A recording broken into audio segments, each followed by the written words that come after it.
Senioren in de regio Remun bleven lang actief. En in september vindt in het Paradies altijd een informatiemarkt plaats waar die senioren zoal kunnen doen in de regio Remun. We staan in het Paradies. Wat is hier te doen vandaag? Hier is vanmiddag de cursusinformatiemarkt en hier zijn al meer dan 30 cursusleiders die allemaal heel verschillend, van creatief tot filosofisch tot talen, etc. Cursussen geven. En iedereen kan hier zijn informatie vragen wat hij nodig heeft. En denk niet dat het alleen voor de 60, 70-plusser is. Kom je met je dochter of met je zoon en die is 45 of 50, die mag ook meekomen hoor. Misschien wel samen, hè? Dat zou helemaal mooi zijn. Dat zou een hele mooie gelegenheid zijn om met elkaar iets op te bouwen, ja.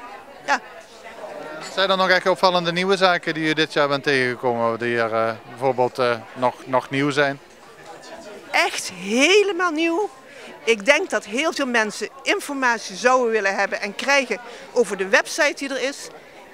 De website heet Senioren Roermond. Typ het in, zou ik zeggen.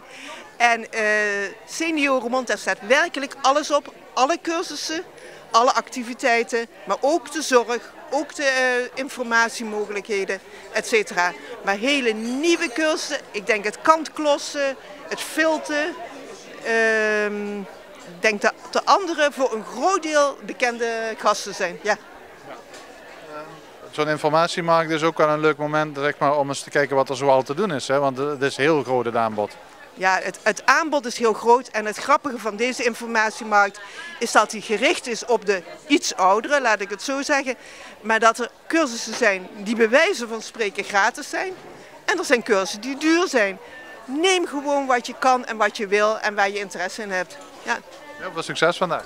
Dank u wel. En zoals u ziet, ik denk dat er al zeer geanimeerd gesproken wordt. Dank je wel. We zijn in het Paradies en er is van alles te doen voor senioren. Waarom bent u hier? Nou, ik ben in ieder geval hier om te laten zien wat wij te bieden hebben. En wat we organiseren in het Paradies.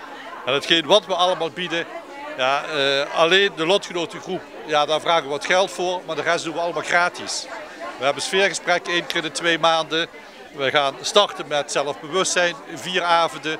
Dus we hebben gewoon heel veel te bieden en dat willen we gewoon onder de aandacht brengen. Daar is dit ook wel een goede plek voor vandaag, denk ik. Ja, dus als je de opkomst ziet, het is gewoon geweldig. Ja, ze hopen dat al die mensen ook iets vinden.